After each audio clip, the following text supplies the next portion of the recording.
Yung asawa ko nag-aaral pa rin. 7:07 a.m. na. Hatid ko siya dun sa exam niya. Ano, ready ka na ba? Hindi ba? Yan sinasabi ko sa'yo. Kailangan nag-aaral ka kasi. Ganyan.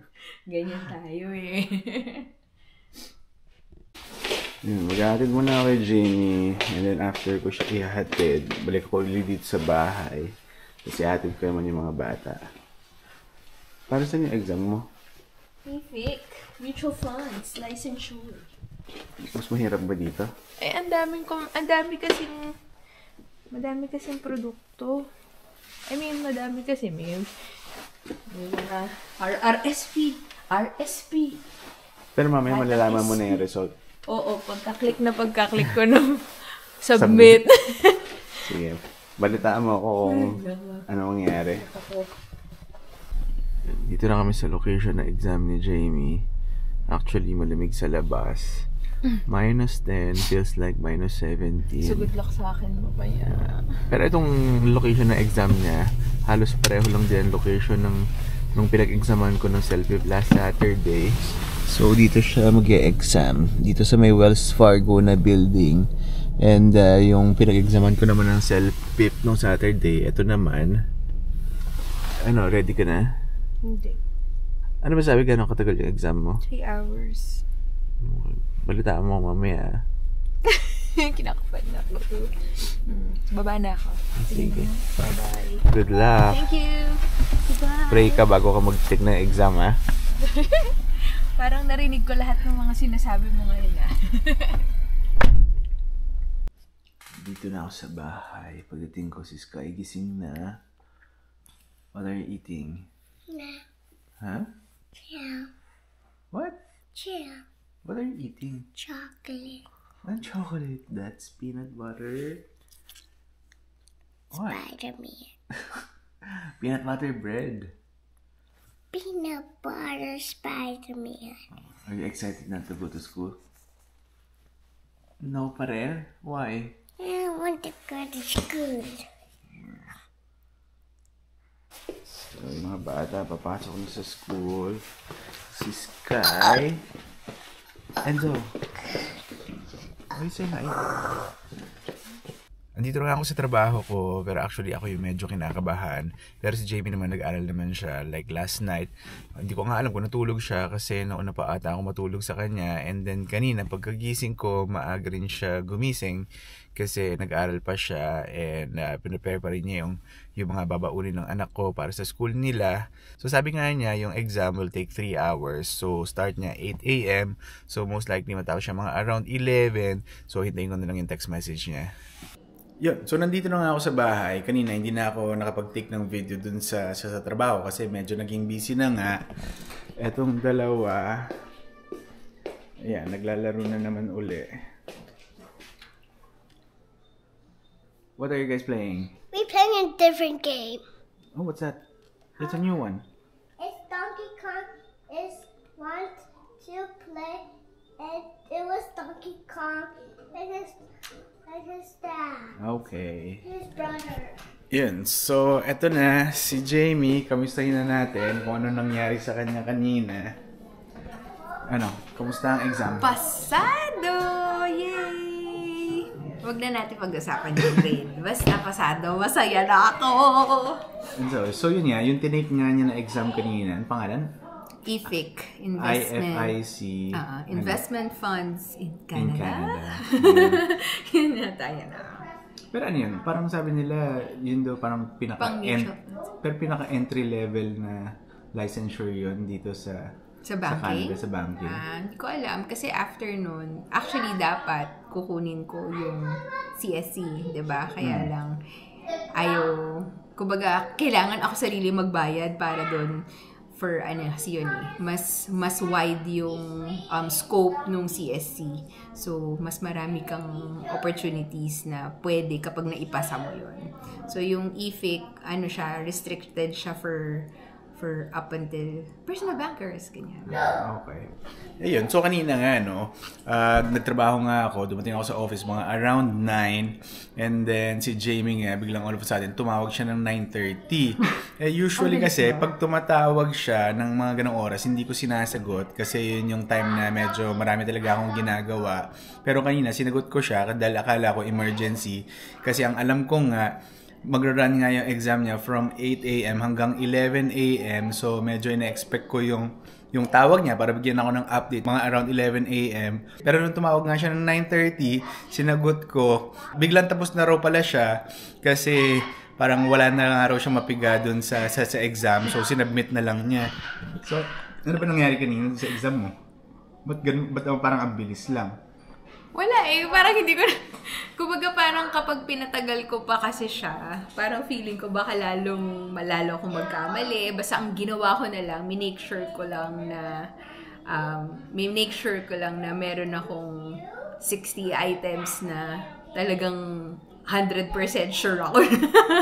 100 items lang siya. Kung tutuusin, madali lang siya kung nag-aaral ka. Dahil yung computation, parang konti lang naman siya talaga mga less than 10 items lang siya out of the 100.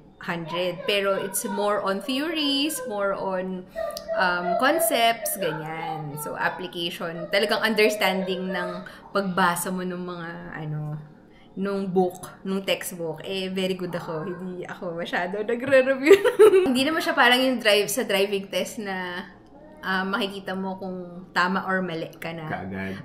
Pwede mo siyang i-skip, pwede mong i-flag, pwede mong balikan. Tapos meron siyang parang marker sa'yo, reminder sa'yo doon na yung oras mo hanggang ganito lang.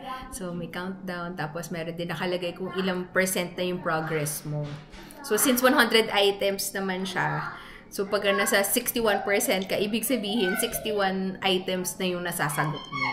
So, kumbaga, sinasabi mo, ang naging strategy mo kanina, sinagutan mo muna lahat yung confident mga ako. Alam mong tama ka. So, nung umabot na sa 60, yung confident ka na tama ka, tsaka mo nalang binalikan yung mga... Iba. Hindi ka sigurado. Dahil hindi ako sigurado na alam ko manghuhula lang ako. Ang galing nga. Pero yun nga, nakakaba siya kasi hindi nga talaga ako confident in taking the exam. Tapos yung mga colleagues ko, bumili pa sila on their own nung isang parang reviewer. Oo, isang reviewer. Worth $300 yun. No, parang sabi ko, bakit ako gagastos ng 300 para dito? Binigyan ka naman ng binigyan naman talaga ako ng ample time to review, pero ayokong... So in other words, kumbaga pumasa na lang, okay na. Oo, ako ngayon talaga, ang aim ko lang is maipasa ko siya. Ay, ba't tayo masabihin kung ano yung score mo? Huwag mo na sabihin basta yun na yun. Hindi naman na relevant yung Okay, hindi siya sobrang taas, pero hindi rin naman siya sobrang baba. Tama hindi lang. siya mataas. Hindi siya mataas, basta pasado siya. Diba? So, yun lang naman ang pinagpapray ko, ang maipasa ko siya So, hindi rin naman ako nag-expect ng mataas. Pero, alam mo yun, after ko nakita yung grade ko, parang sabi ko, kaya ko palang taasan. Okay na yun. Sabi mo nga, may ibang katrabaho ka nga, second take na Kasi kanina, nung nag-take ko nga ng exam, tapos nasa trabaho ko, parang chinek ko nga kung ilan yung passing rate. Parang nakalagay ata doon between 70 to 80% yung passing rate. So, mga between 30 to 20%, bumabagsak pa rin talaga. And parang nakalagay din doon na parang hanggang 3 takes ka lang ata. 3 takes lang. Pwede. Pero every take na every take na gagawin mo, may bayad yun. Magkano ba yung bayad dun? Ay, hindi ko alam. Parang 700 to 1,000 plus ata. Ganun ba kamahal yun? Alam ko mahal siya Oo, alam ko mahal siya. 700 to 800 ata. Doon nga sa magte-take sa susunod, ano yung magiging payo mo? Ano yung magiging payo ko? I think reading it, kasi bibigyan ka naman ng 1 year to complete it So, may 1 year ka talaga na pag-aralan siya, tapos i-book yung exam. Ako kasi... Bibo-bibo ka. Bibo-bibo kid. So, parang ginawa ko, nag-enroll ako end of November. Binook ko na yung exam, December, para makompel ako na mag-review. Syempre, hanggat sa wala pa yung exam date mo, parang wala ka pa naman pakialam, okay lang, ganyan, di ba? Parang narinig ko sa sarili ko. Dahil kanina kausap ko yung kaklase ko, si Precious. Nagtatanong nga siya sa akin about sa self-pip dahil nalaman nga niya na pumasa na nga ako. Sabi ko sa kanya, mag-book ka na. It's up to her kung itong January na or sa February. Pero yun nga, mag-book na siya para at least may nilulook forward na nga siya na date. Kasi hanggat hindi pa siya nagbo-book, ayun, parang... Hindi ka mag-aaral kasi parang feeling mo ang haba-haba pa ng oras. Which is true naman kasi November lang ako nag-enroll. Technically hanggang this November pa ako pwedeng mag-dili-dali para para i-take yung exam. I-take yung exam. Iniisip ko, ita-take mo rin lang naman bakit hindi mo patapusin lahat ngayon while hindi pa super busy sa work, while kakasimula lang ng di ba? Kakasimula lang ng taon, yun. So, parang, yun, sipag-sipag. Pero, hindi pa rin ako nag-aaral. So yun. So, sa inyo, na magkukuha ng IFIC, ganyan, ang suggestion ko talaga is, meron pala doon na na isang page, one-pager na nakalagay kung ano yung weighting niya sa exam. So, parang itong chapter na to, itong percent yung lalabas sa exam, which nangyari talaga. So, ang ginawa ko, inaral ko lang yung practice test. Nag-practice test ako yung mga unit test, pero mind you, walang lumabas sa practice test. So, kailangan talaga at least i-run through mo yung mga chapters. Pero yun, buti na lang kahit papaano may stock knowledge ako when it comes to mutual funds. Kaya kahit papaano, naitawid. Para sa hindi nga nakakaalam, no? Kasi yung background talaga ni Jamie sa Philippines, sa insurance talaga siya. So, ilang years ka sa insurance? 14 years. 15. So, ilang years ka sa Sun Life? Grabe naman to. Ilang years? 11. 11 years sa Sun Life. Ilang years ka sa Manulife? 3. 3. Yun. So, unit manager siya both dun sa Sun Life tsaka sa Manulife before. So, nag-take ka na rin ng mga ganyang klaseng licensure exam before. Ano yung mga tinake mo before? Ako, wealth planner, nag-chartered financial planner, nag-mutual funds din. Di ba nag-bank din ako before? So, kaya nga more or less. FI din ako. Kaya more or less nga meron ka nang idea sa exam kanina. Pero siguro, ang nagbago lang, kaya ka medyo nahirapan dahil may mga bagong investment dito sa Canada na hindi ka familiar. Yes, like mga retirement plans, yung mga RRSP, registered savings plans, RRSP, RESP, mga annuities, yan. Tapos meron pa mga standard deviation, Sharpe ratio, kung ano-anong ratio, so yun. So tapos na nga yung exam ni Jamie and nakakatuwa lang kasi a few videos ago, parang iniisip pa lang namin kung paano namin to iti-take yung exams namin and kung ano yung magiging result. And ako nga, the other day nga, napasa ko na nga yung self-pip and now, si Jamie, napasa na rin niya yung licensure exam niya. Thank you sa mga nag-pray. Nakaka-happy lang din talaga na maipasa mo siya. Kahit na 2 days lang akong hindi natulog. Then, nakaka-happy na naipasa mo siya kasi nakakaba siya ever since nung binook ko yung exam dahil first time kong mag-exam dito ng ganyan. So, hindi ko alam what to expect. Pero, yun. Nakakatuwa lang. Pero nakakatakot din pala yung procedure bago ka mag-take ng exam. Sobra silang strict. So, talagang may locker pa. Tapos, i-check talaga na wala kang anything na dala. Ni ballpen, papel, bawal. Tapos, chinek din nila kung anong dala mong calculator. Parang ganun. So, yun. Nakakapanibago.